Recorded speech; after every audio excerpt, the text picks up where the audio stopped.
கட்டியே முடிக்கப்படாத இந்த ராமர் கோயிலை திறந்தே ஆகணும் அப்படின்னு சொல்லிட்டு இன்னைக்கு திறந்து வச்சிருக்காங்க. ஒரு மோசமான அரசாங்கம். உலகத்திலேயே இந்த மாதிரியான ஒரு கேவலமான ஒரு செயல் நடந்திருக்குமான்னா சத்தியமா நடந்திருக்காது. அந்த கேவலத்தையும் இவங்க அரங்கேற்றி இருக்காங்க. ஒரு அமைச்சர் இவ்வளவு கேவலமா கேடு கெட்டு போய் துப்பு கெட்டு போய் இப்படி எல்லாம் பேசுறாங்க.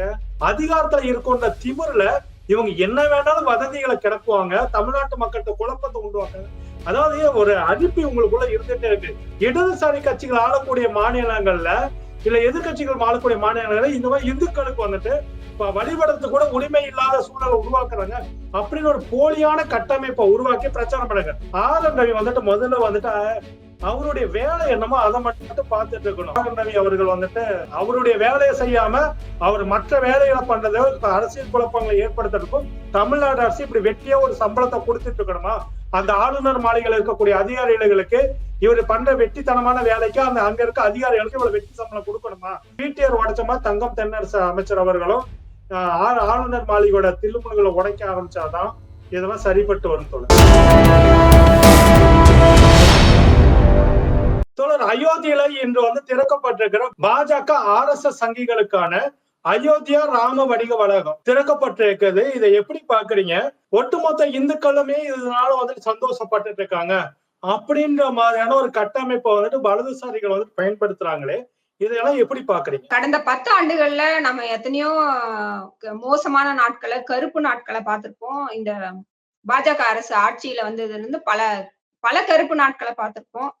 இன்னைக்கு நடந்திருக்கிற இந்த விஷயம் அந்த கருப்பு நாட்கள்லயே உச்சகட்டமான ஒரு விஷயமா நான் பாக்குறேன்.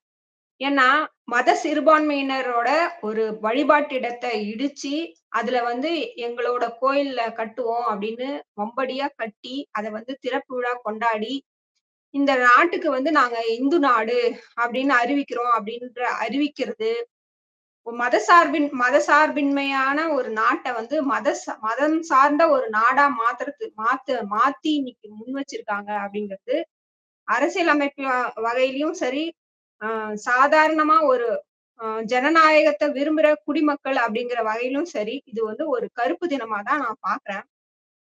இதுல நம்ம ஏற்கனவே இந்தியா அப்படிங்கிறது பல பிரச்சனைகளை சிக்கி இருக்கு. பொருளாதாரம் ரொம்ப கேவலமான ஒரு சூழ்நிலையில போயிட்டு இருக்கு. விலைவாசி உயர்வு முற்ற அளவுக்கு போயிருக்கு. கேஸ் குறைஞ்சபட்சம் கேஸ் விலையை கூட இந்த அரசு அந்த கிடைக்கிற கச்சா எண்ணெய் ரொம்ப மலிவா கிடைக்கும் போது கூட அது உச்சபட்ச விலையில நம்ம தலையில கட்டி நம்மள சுரண்டிட்டு இருக்கு.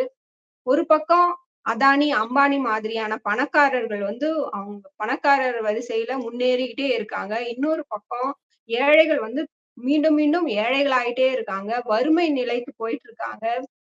பல பட்டினி குறியீட்டுல மோசமான நிலைக்கு இந்த நாடு தள்ளப்பட்டிருக்கு. இத்தனை பிரச்சனைகளுக்கு நடுவுல பல கோடி ரூபாய் செலவுல இந்த இன்னும் கட்டியே முடிக்கப்படாத இந்த ராமர் கோயிலை திறந்தே ஆகணும் அப்படின்னு சொல்லிட்டு இன்னைக்கு திறந்து வச்சிருக்காங்க. ஒரு மோசமான அரசாங்கம். வரலாற்றுல நிறைய அரசாங்கங்களை நம்ம பார்த்திருக்கோம். ஒரு மோசமான அரசாங்கம் அதோட உச்சகட்டமான ஒரு விஷயங்களை செய்யும். நாங்க எங்க கிட்டதான் எல்லா பவரும் இருக்கு அப்படிங்கிற வகையில பல பல விஷயங்களை செய்யும். உச்சகட்டமா கண்மூடித்தனமா ஒரு ஒரு பவர் இருக்கும்போது இந்த மாதிரியான விஷயங்கள்லாம் செஞ்சுக்கிட்டே இருப்பாங்க. நம்ம வரலாற்று முழுக்க அதை பார்த்துட்டே இருக்கோம். ஹிட்லர் பண்ணாத விஷயங்களே இல்லை. அங்க ரோமாபுரி மன்னர்கள் ரோம் எரிஞ்சிட்டு இருக்கும்போது வயலின் வாசிச்ச மன்னர்கள் எல்லாம் நம்ம சரித்திரத்துல நம்ம பார்த்திருக்கோம். அந்த மாதிரியான ஒரு சூழ்நிலையில தான் இன்னைக்கு இந்தியா சந்திச்சிட்டு இருக்கு. வரலாற்றுல ஒரு மோசமான நாளை நம்ம நேரடியா பார்த்துட்டு இருக்கோம். இந்த இந்த விஷயம் நிச்சயம் இது உச்சம்தான். உச்சம் போயிட்டு அது படிப்படியாக ஒரு ஒரு ஒரு கட்டத்தை அடையும்.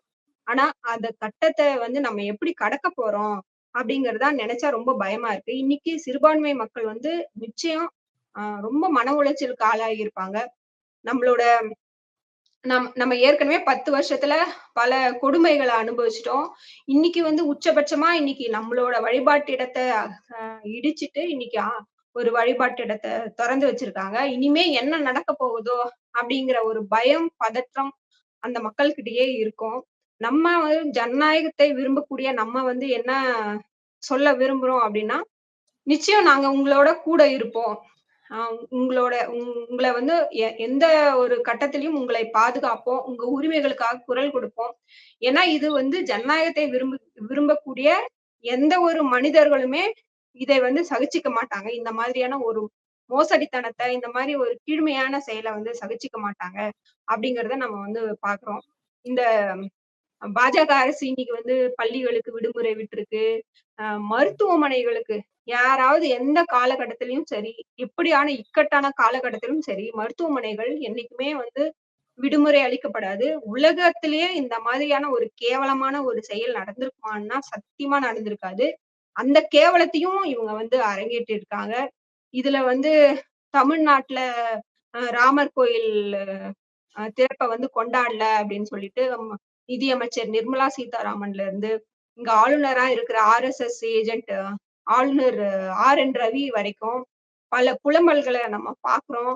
அம் தமிழ்நாட்டுல வந்து அர்ச்சகர்கள் வந்து பாதுகாப்பு இல்லாம பதற்றத்துல இருக்காங்க அப்படின்னு தொடர்ச்சியா பொய் பரப்பிட்டு இருக்காங்க. இந்த விஷயங்கள வந்து தமிழ்நாட எப்படி கையாளுது? தமிழ்நாடு எப்படி ரியாக்ட் பண்ணணும் அப்படின்னு நினைக்கிறீங்க தோழர்? இன்னைக்கு நடக்கிற இந்த சம்பவங்களை வந்து பாத்தீங்கன்னாக்கா, இவர்கள் பரப்புகின்ற வதந்தி வந்துட்டு உச்சநீதிமன்றமே தாங்க முடியாம ஒரு பதில் சொல்லி இருக்குது. என்னன்னாக்கா, வழிபாட்டு தளத்துல பக்தியை செலுத்த வேண்டிய இடத்துல எதுக்காக தேவையில்லாம சலசலப்பை உண்டாக்கிட்டு இருக்கிறீங்க? எந்த கோயிலையும் எந்த ஒரு பூஜையும் தடைப்படுத்தலையே, நீங்க எதுக்கு இந்த மாதிரி வதந்தியை கிளப்பிட்டு இருக்கிறீங்க அப்படின்னு சொல்லிட்டு உச்சநீதிமன்றம் வந்துட்டு சங்கிகளுக்கு கேட்டிருக்கிறாங்க. அது எந்த சங்கின்னு உங்களுக்கே தெரியும். தேவையில்லாத ஒரு பிரச்சனை கிளப்பாத வாட்ஸ்அப்ல வரக்கூடிய வதந்திய வாட்ஸ்அப்ல பரவிய ஒரு வதந்தின்னு அந்த பாந்தி எடுத்து தான் வாய்க்குள்ள திரும்ப போட்டு தொப்பிய நம்மளுடைய ஒன்றிய நிதி அமைச்சர் நிர்மலா சீதாராமன் அவர்கள் தான். ஒரு அமைச்சர் வந்துட்டு இவ்வளவு கேவலமா கேடு கெட்டு போய் துப்பு கெட்டு போய் இப்படி எல்லாம் பேசுறாங்க, இவ்வளவு ஒரு கேடுகட்ட ஒரு செயலை பண்றாங்கனாக்கா, இதே மாதிரியான ஒரு விஷயத்த தமிழ்நாட்டுல இருக்கக்கூடிய ஒரு திமுக காரனும் ஒரு முற்போக்கு இயக்கத்தை சேர்ந்தவங்க பண்ணியிருந்தாங்கன்னா என்னங்க இருக்கும்? இதே திராவிட மாடல் அரசுன்னு சொல்லக்கூடிய அரசியல் தூக்கி உள்ள போட்டிருக்கோம். இவங்களுக்கு அரசாங்கத்துக்கு வந்துட்டு என்னன்னாக்கா, அதிகாரத்துல இருக்கின்ற திமிர்ல இவங்க என்ன வேணாலும் வதந்திகளை கிளப்புவாங்க. தமிழ்நாட்டு மக்கள்கிட்ட குழப்பத்தை உண்டுவாக்காங்க. அதாவது ஒரு அரிப்பு உங்களுக்குள்ள இருந்துட்டே இருக்கு. ஒரு கலவரத்தை உண்டாக்கலாமா அப்படின்னு சொல்லிட்டு ஒரு மிகப்பெரிய ஒரு அரிப்புக்காக காத்துட்டு இருக்காங்க. கேரளால போன மாசம் பண்ணாங்க பாத்தீங்களா, கார்த்திகை மாதம் செயற்கையான அதாவது வந்துட்டு சாமி தரிசனம் பார்த்தவன் இது நாள் வரைக்கும் பாத்தீங்கன்னாக்கா ஐயப்பனை கும்பிட்டவன் வெளியே போயிடுவான். ஆனா இந்த இடம் பாத்தீங்கன்னாக்கா ஐயப்பனை கும்பிட்டவன் திரும்ப திரும்ப அங்கேயே போய் இருந்திருக்கான். ஒரு செயற்கையான கூட்டத்தை உண்டாக்கி தேர்தல் வரக்கூடிய இந்த சமயத்துல வந்து பாத்தீங்கன்னாக்கா இடதுசாரி கட்சிகள் ஆளக்கூடிய மாநிலங்கள்ல இல்ல எதிர்கட்சிகள் ஆளக்கூடிய மாநிலங்கள்ல இந்த மாதிரி இந்துக்களுக்கு வந்துட்டு வழிபடுறது கூட உரிமை இல்லாத சூழலை உருவாக்குறாங்க அப்படின்னு ஒரு போலியான கட்டமைப்பை உருவாக்கி பிரச்சாரம் பண்ணுங்க. கேரளால அங்கனாக்கா தமிழ்நாட்டுல இப்ப ராமர் கோயில் பிரச்சனை. இது ராமர் கோயில் மட்டும் இல்ல, என்னோட இது எனக்கு வந்து ஒரு சில தகவல் பார்த்தீங்கன்னாக்கா தைப்பூசத்தன்று கூட வந்துட்டு ஒரு மிகப்பெரிய ஒரு குழப்பத்தை ஏற்படுத்துறதுக்கான வேலையை வலதுசாரிகள் ஆரம்பித்திருக்காங்க அப்படின்னு சொல்லிட்டு வலதுசாரி அமைப்புகளை சேர்ந்த சில நண்பர்களே வந்து சொல்லி இருக்கிறாங்க. அப்படிக்குள்ள வந்து பாத்தீங்கன்னா தமிழ்நாடு அரசு இவங்களை வந்து கண்காணிக்க, குறிப்பா ஆர்.என். ரவி வந்து பாத்தீங்கன்னாக்கா அந்த அவர் சொன்னது ஒரு உண்மைதான் நான் எடுத்துக்கிறேன். அவர் பயத்திலையும் பதட்டத்திலையும் தான் இருந்தாங்க. அதுல மாற்று கருத்தே இல்லை. அது என்ன பயனா, அது அரசாங்கம் கொடுத்த பயம் இல்ல.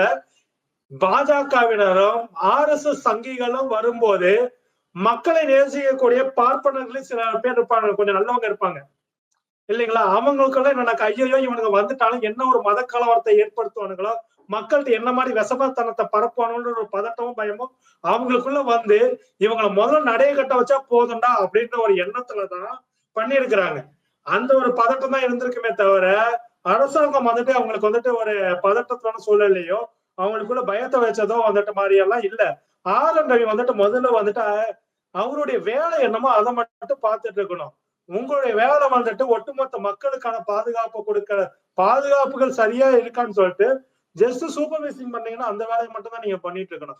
அதை விட்டுட்டு தேவையில்லாத வேலைகள்லாம் பண்ணிட்டு வெட்டி வேலைகள் செய்யறதுக்கு வெட்டி சம்பளம் கொடுத்துட்டு இருக்கிறோம் அப்படிதான் பார்க்க வேண்டியது. ஆர்.என். ரவி அவர்கள் வந்துட்டு அவருடைய வேலையை செய்யாம அவர் மற்ற வேலைகளை பண்றதோ அரசியல் குழப்பங்களை ஏற்படுத்துறதுக்கும் தமிழ்நாடு அரசு இப்படி வெட்டியா ஒரு சம்பளத்தை கொடுத்துட்டு இருக்கணுமா?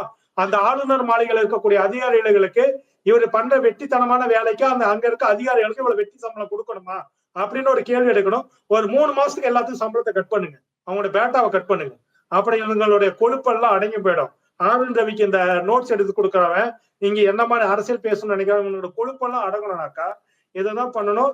முதல்ல ஆனந்த் ரவி எல்லாம் மாதிரியான ஆட்களை வந்துட்டு நம்ம சகிச்சுட்டு இருக்கிறது தமிழ்நாட்டு மக்களுக்கு தான், தமிழ்நாட்டு அரசுக்கு தான் ரொம்ப சிக்கல்களை உருவாக்கும். உரிய போல் நடவடிக்கை எடுத்து ஆனந்த் ரவி அவர்களை மாற்ற வேண்டிய வேலையை வந்து தமிழ்நாடு அரசு இறங்கலைனாக்கா மிகப்பெரிய சிக்கலை இந்த ஆனந்த் ரவி வந்து கண்டிப்பா பண்ணுவாரு. காதலன் படத்துல எப்படி ஒரு கவர்னரா இருந்தவர் வந்துட்டு என்ன மாதிரி குழப்பங்கள் உண்டாக்குனாரோ அந்த மாதிரியான குழப்பங்களை வந்து நிச்சயம் ஆனந்த் ரவி வந்துட்டு அதை விட பண்றதுக்கு தயாரா இருக்கக்கூடிய நபர் தான். இவரையெல்லாம் சகிச்சுட்டு தமிழ்நாடு அரசு இருக்கிறதுனாலதான் இவர் இத்தனை வேலையும் பண்ணிட்டு இருக்கிறாரு. இவருக்கு குட்ட வேண்டிய இடத்துல குட்ட வேண்டிய அவசியத்தை இருக்குது. தமிழ்நாடு அரசு பண்ணலினாக்க இதோட முதல்ல வந்துட்டு எல்லாத்துக்கும் பில்லை இவங்க வாங்கினாலே ஆனந்த் ரவி வந்து மாட்டிக்குவாரு. என்ன பிடிஆர் மாதிரி தெளிவா தங்கம் தென்னரசு அவர்களை அடிக்க ஆரம்பிச்சாதான் ஆனந்த் ரவி எல்லாம் திருந்துவாங்க. கணக்குல கையை வச்சா போது இதுங்களோட தில்லுமுள்ளாலும் தெரிஞ்சிடும். பிடிஆர் உடைச்ச மாதிரி தங்கம் தென்னரசு அமைச்சர் அவர்களும் ஆளுநர் மாளிகையோட தில்லுமுள்களை உடைக்க ஆரம்பிச்சாதான் இதெல்லாம் சரிப்பட்டு வரும் தோழர். அதாவது ஆளுநர் ரவி பாத்தீங்கன்னா ஒரு திட்டமிட்டு இந்த தமிழ்நாட்டுல ஒரு கலவரத்தை நடத்தியே தீரணும் அப்படின்னு ரொம்ப கங்கணம் கட்டிட்டு அலையிற மாதிரிதான் தெரியுது. ஏன்னா இன்னைக்கு போட்ட ட்விட்டுங்கிறது இப்படி ஒரு கீழ்த்தரமான ஒரு விஷயத்த பொது வெளியில சமூகத்துல ஒரு ஆளுநர் திணிப்பாரா அப்படிங்கிற மாதிரியான மகா மட்டமான ஒரு விஷயமா இருக்கு. வன்முறைய திணிக்கிற மாதிரி இருக்கு, நேரடியா வன்முறையை திணிக்கிற மாதிரி இருக்கு, வன்முறையை அவர் ரொம்ப விரும்பி செய்யற மாதிரி இருக்கு. இதுக்கு வந்து தமிழ்நாடு அரசு தகுந்த பதிலடி கொடுக்கும் அப்படிங்கிறத நம்ம எதிர்பார்ப்போம். ஏன்னா இவங்க தமிழ்நாட்டோட அமைதியை கெடுக்கிறதுக்கு தயாராகிட்டு இருக்காங்க. அப்படிங்கும்போது நம்மளுடைய முழு சப்போர்ட்டும் வந்து தமிழ்நாடு அரசுக்கு இருக்கு அப்படிங்கிறத நம்ம சொல்லிக்கிட்டு, அதே வேளையில தமிழ்நாடு அரசும் தமிழக மக்களை பாதுகாக்கிற ஒரு வேலையை வந்து என்னைக்கும் கைவிட்டக்கூடாது. இந்த சங்கிகளோட சதிக்கு என்னைக்குமே பலியாக கூடாது அப்படிங்கறத நம்ம வலியுறுத்தலாம் சார். மிக்க நன்றிங்க தோழர்.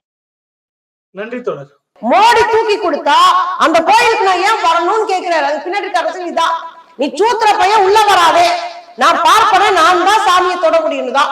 இப்ப சொல்லுங்க, சூத்திரன் சூத்திரன் சூத்திரன் உங்களை அடிச்சுட்டாங்கல்ல, இப்ப சொல்லுங்க மனு தர்மம் வர்ணாசிரமம் இதெல்லாம் எவ்வளவு கொடூரமான சனாதனம் அப்படின்றது மோடியை வச்சு இன்னைக்கு இந்தியர்கள் புரிஞ்சுக்கணும். அதைத்தான் இன்னைக்கு நம்ம சொல்ல வேண்டியது.